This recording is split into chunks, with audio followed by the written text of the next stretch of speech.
আজকে তেমন রান্না করার ছিল না, কারণ গতকালকে ডাল ছিল, তরকারি ছিল, ভাতও আছে। তো আমি শুধু দুন্দুল দিয়ে আলু দিয়ে রুই মাছ এবং চিংড়ি মাছ রান্না করব। রুই মাছটা হচ্ছে আমার হাজবেন্ডের জন্য আর চিংড়ি মাছটা আমার জন্য। তারপর দেখলাম যে তার সবসময় একটা বদভ্যাস, আমার এই জানালার এখানে বা টেবিলে সে সবসময় গামছা রাখবি, ও কতবার নিষেধ করেছি। তো এরপর আমি আরেকটা রুমে গিয়ে দেখলাম কি অবস্থা, তারপর বাহিরে দেখলাম যে ভালোই অনেক রোদ টোদ উঠেছে। তো তারপর আমি একটু হালকা ঘরটাকে গুছালাম। তো তারপরে যে তরকারিটা ঝোল দিয়ে গিয়েছিলাম, ঝোলের মধ্যে মাছগুলো দেওয়ার পর এর মধ্যে আমি দিয়ে দিয়েছিলাম ধনিয়ার গুঁড়া, আর ধনিয়ার গুঁড়া কিছুক্ষণ কষানোর পরে আমি তরকারিটা উঠিয়ে নিয়েছিলাম। আমাদের দুজনেরই ঝোল ঝোল তরকারি অনেক বেশি পছন্দ, তাই আমরা একটু ঝোল রাখি।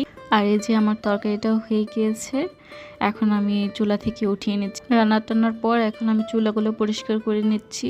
চুলাতে কি ময়লা জমেছে, আমার হাতে একটু সমস্যা হওয়ার কারণে আমি কোনো কাজই ঠিক মতো করতে পারছি না।